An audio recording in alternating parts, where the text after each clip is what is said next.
nyampe kapal, kamu pengalamanmu apa, kok udah bisa naik kapal? Aku bilang aku baru wisuda.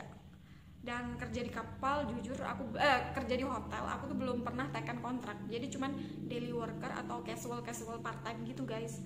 Jadi kayak mereka kayak nggak percaya, kok bisa ya belum pernah kerja di hotel tapi bisa ikut gabung di kapal pesiar. Makanya itu sesuatu yang orang perhotelan yang pengalaman cuma training aja tapi diterima. Makanya kayak speechless, kayak alhamdulillah banget guys. Jadi aku pengen nge-share pengalaman interview pertamaku dan langsung diterima itu ke kalian. Semoga bisa nular gitu. Kalau aku bisa, kenapa kalian nggak bisa? Kalian tuh harus percaya diri, positif, berdoa, terus jangan menyerah, karena nggak ada yang nggak mungkin di dunia ini, percaya guys. Makanya buat kalian yang sekarang masih mau apply di kapal pesiar, nggak apa-apa, kalian semangat aja.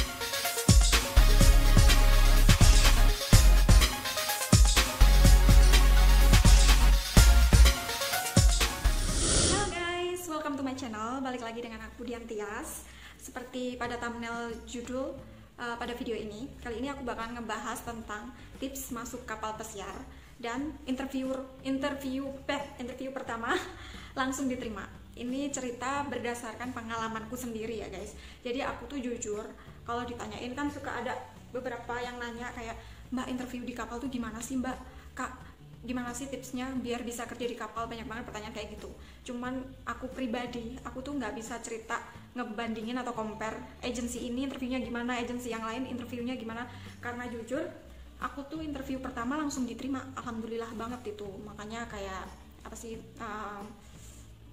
bersyukur banget karena masuk daftar pertama langsung masuk dan diterima, alhamdulillah sampai sekarang. Yang perusahaan aku gabung dari tahun 2016 atau 15 akhir kali, aku agak lupa karena aku habis wisuda langsung udah ikut training, terus nyiapin semua keperluan untuk jadi pelaut, semuanya aku siapin. Jadi kayak langsung aja gitu ceritanya. Nah, aku bakalan ngasih beberapa tips cara ala interview ala aku sendiri ya. Mungkin para pelaut yang lain beda, cuman kalau ini aku bakal cerita pengalamanku sendiri. Kayak aku ngerasa kenapa sih yang lainnya nggak diterima dan aku diterima. Aku tuh kayak mengerhatiin, karena waktu di interview jujur aku tuh cerita kayak ketemu beberapa orang, mereka tuh bilang ini tuh udah interview keempat, ini udah interview kelima, dan mereka tuh masih nunggu bareng aku, dan aku kan interview pertama dan alhamdulillah langsung keterima. Dan mereka aku tanyain kayaknya beberapa belum keterima, makanya kayak sedih banget sih kenapa ya sampai berkali-kali interview belum diterima. Nah, mungkin cara aku, tips dari aku buat menghadapi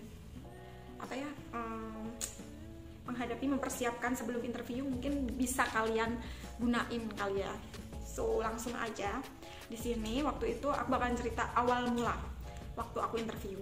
Jadi aku itu kerja di kapal pesiar, ikut pertama kali gabung sama agensi Indoselect. Kalau buat teman-teman beberapa pasti nggak asing lagi sama agensi ini, karena agensi Indoselect ini kantornya berada di Jakarta sama Bali. Cuman waktu kloterku, angkatanku, aku tuh termasuk beruntung sih, karena agensi Indoselect ini terkenal dengan gampang gitu loh. Waktu kita interview langsung diterima, terkenalnya gitu, gampang banget, gak berbelit-belit. Cuman waktu pemberangkatan Indoselect itu kan tutup, terus kita semua kru kapal yang udah diterima, udah di training, kita ditransfer ke PT Alpha Maksasai, atau dulu kita namanya PT Meranti di Jakarta, tapi sekarang udah ganti nama PT Alpha Maksasai. Jadi kita semua ditransfer ke situ. Dan aku dengar sih beberapa kalau PT agensi aku yang sekarang itu interviewnya tuh agak lumayan ketat dan susah. Makanya aku bersyukur banget waktu itu aku kan baru lulus wisuda, terus apply interview langsung diterima. Itu kayak bersyukur, karena mereka tuh kadang ada beberapa orang bilang gini waktu di kapal ya, udah nyampe kapal, kamu pengalamanmu apa, kok udah bisa naik kapal? Aku bilang aku baru wisuda dan kerja di kapal, jujur aku kerja di hotel, aku tuh belum pernah tekan kontrak. Jadi cuman daily worker atau casual part time gitu guys. Jadi kayak mereka kayak nggak percaya, kok bisa ya belum pernah kerja di hotel tapi bisa ikut gabung di kapal pesiar. Makanya itu sesuatu yang anugerah juga sih kalau buat aku, karena kayaknya jalanku tuh dimudahin, semuanya digampangin sama yang di atas. Makanya aku alhamdulillah banget, terima kasih udah ngelancarin proses interviewku sampai aku bisa gabung di salah satu kapal pesiar di Jerman. Nah, langsung sekarang kita balik ke tipsnya. Kalau tips dari aku, yang pertama, kalian itu harus pede. Karena jujur ya guys, aku tuh dulu pemalu. Aku tuh nggak bisa ngomong kalau presentasi di depan kelas waktu kuliah, waktu SMK, SMP, itu tuh aku kayak pelajaran presentasi tuh kayak malu gitu, kayak nggak pede harus ngomong apa, takut salah kayak gitu. Tapi waktu itu wisuda udah apa sih, kayak berjalannya waktu aku langsung kayak sadar, aku nggak boleh malu, aku harus pede. Ngapain harus malu? Kita semua punya kemampuan yang sama, kita semua punya ilmu, kenapa harus kayak nggak pede atau gimana. Makanya dari situ aku berubah, demi sedikit aku mulai belajar ngomong. Dan waktu interview itu tuh aku masuk dengan kayak yakin, karena orang HRD tuh bisa ngerasain. Kalau menurutku sih, kalau kalian tuh nervous boleh sih, normal, cuman kalian harus profesional, kalian harus mantapkan niat kalian. Jadi sebelum kalian masuk di ruang interview, kalian tuh tahu, oh iya, ini mimpiku, ini cita-citaku, aku harus bisa ngeyakinin bapak atau ibu di dalam ruangan, atau bapak ibu HRD, HR itu, kalau aku tuh bisa. Kalian harus percaya sama aku dan ngambil aku sebagai salah satu kru kalian gitu. Dan waktu itu, jadi yang pertama pede, kalian harus masuk di meja interview dan duduk. Mereka tuh pertanyaannya basicnya, kan aku interview udah beberapa kali, cuman bukan di kapal pesiar. Aku interviewnya di kayak di mall, plaza pernah, di restoran pernah. Cuman basically semua meja interview itu tuh pertanyaannya sama. Kayak gini, pertama ngelihat muka kita, tolong perkenalkan diri, background, profil kalian. Dan di sini kalau buat sekedar informasi, kalau kalian interview di kapal pesiar, pastiin kalian bisa mempresentasikan profil biodata kalian dengan 100% bahasa Inggris. Cuman di sini bahasa Inggrisnya beda ya guys. Kalian nggak perlu takut atau nggak pede, bahasa Inggrisku kan jelek, bahasa Inggrisku belum terlalu grammarnya belum level berapa, it's okay, don't worry. Karena menurutku yang paling penting itu kalian bisa ngomong bahasa Inggris, memperkenalkan profil kalian. Jadi kayak nama, alamat, pendidikan, terus umur, hobi, kayak gitu aja. Karena menurutku kalau kalian mempresentasikan berbelit-belit, mereka pun juga males ngedengerin HR-nya. Jadi kalian harus mempresentasikan profil kalian sesingkat, padat, jelas. Jadi aku saranin kalian sering ngomong, belajar presentasi profil diri kita di depan kaca pakai bahasa Inggris. Itu aja modalnya.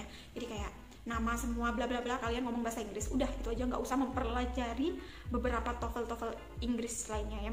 Yang penting tuh kalian ngerti dan bisa jawab, itu aja, nggak perlu profesional. Karena jujur aku kan join di kapal pesiar di Jerman, jadi aku tuh baru ngeh kalau perusahaan itu hampir 80% mereka tuh ngomong announcement, pengumuman semua tuh pakai bahasa Inggris. Kertas-kertas surat-surat kayak gitu tuh semua pakai bukan bahasa Inggris, bahasa Jerman. Makanya waktu itu tamu semua yang aku servis itu mereka tuh nggak ngeh bahasa Inggris. Makanya aku baru ngeh, oh ternyata kerja di kapal pesiar itu nggak harus, modalnya tuh nggak cuma bahasa Inggris. Karena jujur aku waktu join di kapal Jerman ini, AIDA Cruise Jerman, mereka tuh hampir mayoritas mereka nggak bisa ngomong bahasa Inggris. Makanya aku agak bingung. Cuman bahasa Inggris di sini aku gunain untuk komunikasi sehari-hari sama sesama kru, karena kita kan krunya campur berbagai negara ya. Jadi mau nggak mau kita ngomong bahasa Inggris. Cuman kalau sama tamu semua, kadang manajer mereka tuh ngomongnya totally Jerman. Makanya buat kalian yang mau join ke kapal pesiar, pastiin kalian join di kapal pesiar perusahaan berasal dari mana. Nggak kayak aku. Kalau aku jujur, aku itu cuman modalnya cuman bahasa Inggris, aku nggak ngerti sama sekali bahasa Jerman. Cuman it's okay kalau kalian nggak bisa bahasa Jerman, kalau kalian join di kapal pesiar di Jerman juga nggak apa-apa. Karena jujur waktu interview kalian juga bakalan mempresentasikan profil kalian tuh pakai bahasa Inggris tetepan, bukan bahasa Jerman. Cuman real kehidupannya di kapal, real hidupnya di sana tuh beneran bahasa Inggris tuh cuman buat komunikasi antar kru sesama pekerja aja. Jadi buat aku, kalian jangan ngerasa nggak pede dengan bahasa Inggris kalian yang medok, bahasa Inggris kalian yang cetek, maksudnya belum sampai level TOEFL atau bla bla bla kayak gitu tuh, it's okay. So yang pertama pede, yang kedua praktek, yang ngomong di depan kaca kalian harus ngomong bahasa Inggris lancar dengan intonasi biar nggak ngebingungin. Jadi kalau kalian mau kayak ngobrol gini guys. Jadi kalau kita ngomong kan kayak kalau ada intonasinya, ada titik komanya kan kalian enak, kalian bisa ngerti kayak gitu. Itu sih. Terus tips yang ketiga, pasti pakaian, grooming semua harus rapi. Itu kan normal ya, semuanya pasti tahu kalau mau masuk interview pasti semuanya pakaiannya rapi dan nggak terlalu kayak normal aja gitu loh. Yang penting enak dipandang, terus sopan kayak gitu. Waktu habis interview, yang keempat grooming, apalagi next. Yang kelima, kalian harus mastiin kalau ditanyain gini. Kalau aku kan dulu dapat pertanyaan ingredients waktu dulu, dan aku jawabnya tuh gini, ingredients salah satu minuman, karena aku belum pernah kerja di bar. Waktu itu aku ditempatin di service, di bar waiter, F&B service ya, pokoknya di bar gitulah guys, bukan di restoran, karena aku dulu basicnya restoran ya, aku kan anak service. Cuman di sini kalau di kapal tuh bar sendiri, restoran sendiri, jadi kalian tapi departemennya satu, cuman kita nyervisnya lebih ke minuman. Dan waktu itu karena agensi merekomendasiin aku ditaruh di bar, tahap kedua aku ketemu user, dan waktu itu aku ketemu user pertanyaan pertama yang dikasih ke aku tuh sebutin ingredientsnya minuman ini. Terus aku bilang, sorry ma'am, aku tuh belum pernah kerja di bar, jadi aku kurang tahu jenis-jenis minuman. Cuman aku pengen banget kerja di kapal, dan basicku tuh di hotel service restoran. Makanya saya agak bingung kenapa agensi naruh saya di bar. Terus waktu itu memnya, si Madam Imke, aku ingat namanya, bilang gini, oh iya kamu basicnya di restoran, tapi it's okay, kita mau naruh kamu di bar karena waktu tahun 2016 kalau nggak salah, Aida, tempat aku kerja sekarang, Aida Cruise itu belum menerima cewek untuk kerja di restoran. Jadi terlalu berat gitu guys, lebih ke cowok-cowok, karena kan ngangkat piring yang gede-gede itu. Jadi si madamnya itu nawarin aku untuk kerja ke departemen F&B service, tapi di bar.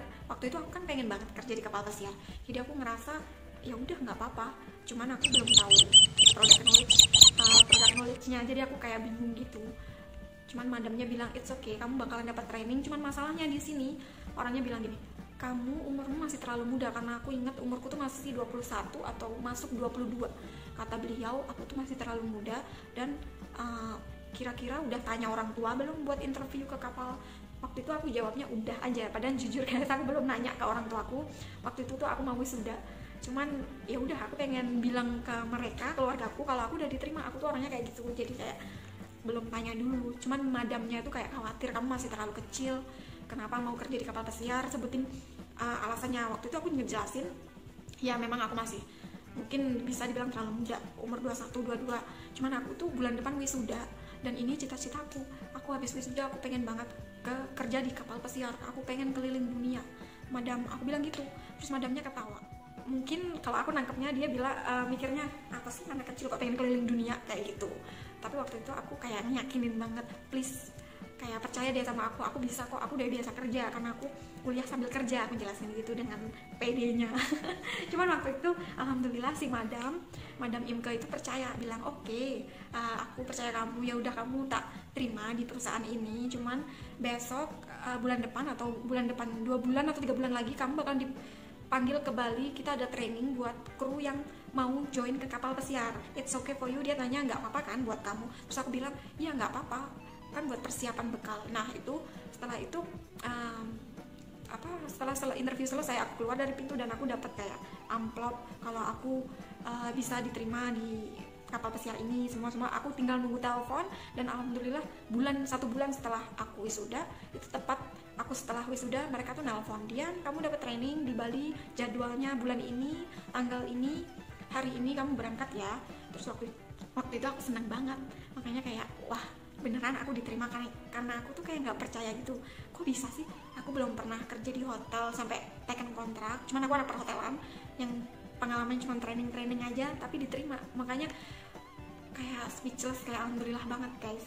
Jadi aku pengen nge-share pengalaman interview pertamaku dan langsung diterima itu ke kalian. Semoga bisa nular gitu. Kalau aku bisa, kenapa kalian nggak bisa? Kalian tuh harus percaya diri, positif, berdoa, terus jangan menyerah, karena nggak ada yang nggak mungkin di dunia ini, percaya guys. Makanya buat kalian yang sekarang masih mau apply di kapal pesiar, nggak apa-apa, kalian semangat aja, lebih memperdalam agensi atau kapal pesiar yang kalian mau tuju, itu perusahaannya seperti apa, kapalnya seperti apa, kalian lebih sering browsing kayak gitu, terus belajar ngomong di depan kaca, terus pede, meyakinkan diri sendiri, kayak niat gitu loh, mempersiapkan niat besar, kalau kalian pasti bisa. Oke, so itu tadi tips interview kerja di kapal pesiar ala aku, pengalamanku sendiri, semoga bermanfaat bagi teman-teman semua. So jangan lupa di like, comment, and subscribe ya teman-teman, buat next video aku makin semangat bikin videonya. Oke, see you on the next video, bye bye.